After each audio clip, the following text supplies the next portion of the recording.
السلام عليكم ورحمة الله وبركاته، أهلا وسهلا بكم.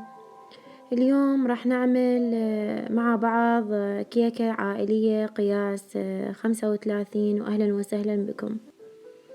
راح نعمل الكيك الإسفنجي الشاهق ويلا نبدي مع بعض. هنا أنا عندي 6 بيضات يكون حجمهم متوسط، مو صغار ولا كبار.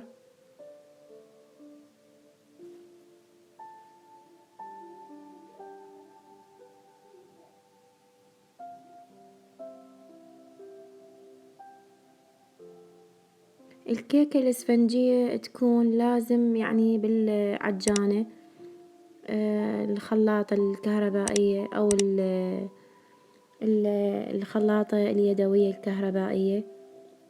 هنا أنا خليت 6 بيضات،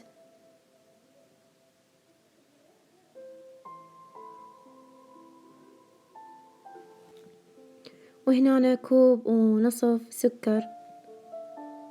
أهم شي تمشون على القياسات ويكون عندكم خلاط كهربائي، لأن ما تنجح تخلطوها باليد. هنا أنا ملعقة كبيرة نشا،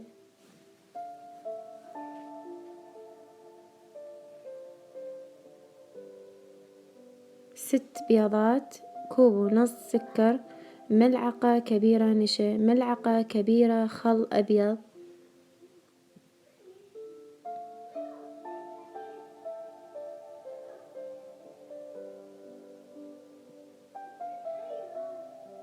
وهنا أنا عندي ملعقة كبيرة محسن كيك.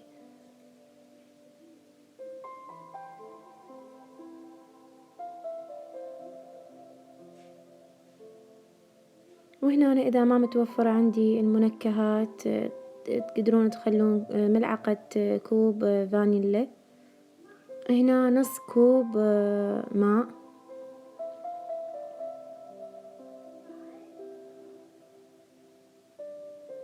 وراح أخلي كوبين ونص طحين.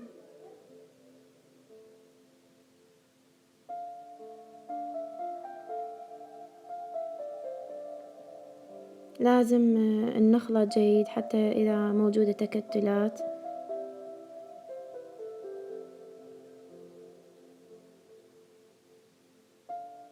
وهذا نص كوب.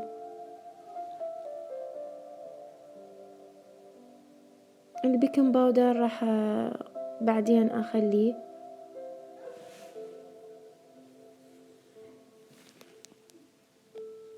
راح أخليها بالخلاط الكهربائي العجانة على 15 دقيقة.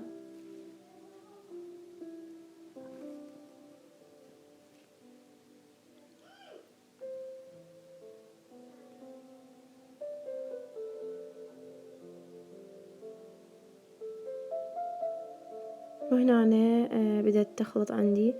لازم يكون لونها كريمي حتى تكون الكيكة ناجحة. وهنا أنا من بعد 10 دقائق راح أنزل البيكنج باودر.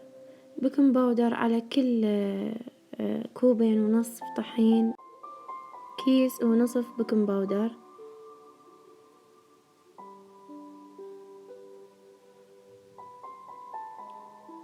وراح أبدي أشغل الخلاط.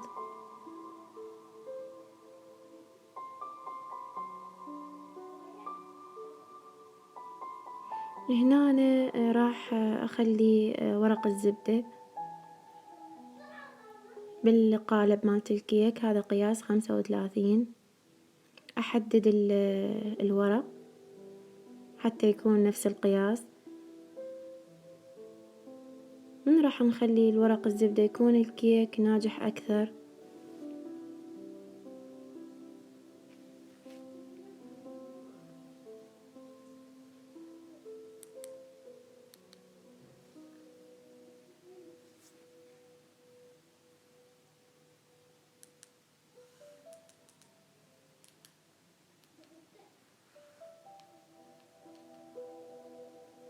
وهنا أنا كمل الخليط عندي.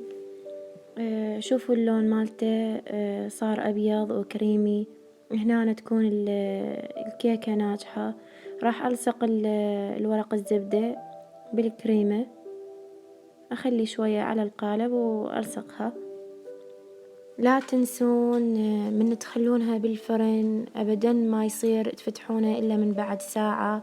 فوق الساعة تقدرون تشيكوها بشوكة أو بسكين وتشيكوها،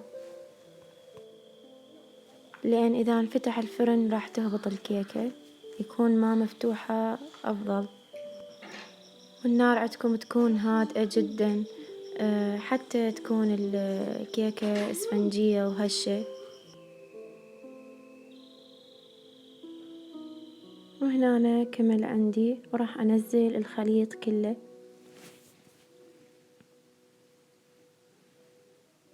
لازم الورق الزبدة يكون ارتفاع أعلى من القالب،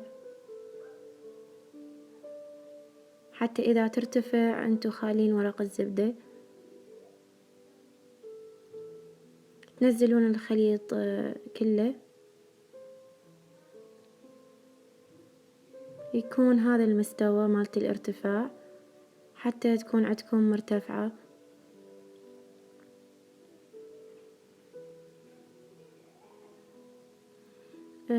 لا ترسون القالب حتى لا تكون ترتفع وتظل تتمض، حتى لا ترتفع وتنزل من الجوانب وتفشل الكيكة. يكون المستوى مالتها كما موضح بالفيديو. هنا لازم أضربها 3 ضربات، ننزلها حتى تستقر عندنا ونستخرج الهواء اللي داخل الخليط. هنا أنا خليتها بالفرن على درجة حرارة جدا هادئة، يعني نصيت الفرن جدا وتركتها تقريبا 1.25 ساعة.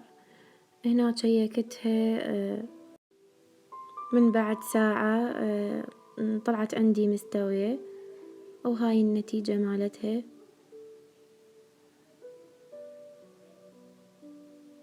كيكة اسفنجية هشة. أتمنى تنال إعجابكم، ولا تنسونا باللايك والدعم والاشتراك، وأهلا وسهلا بكم.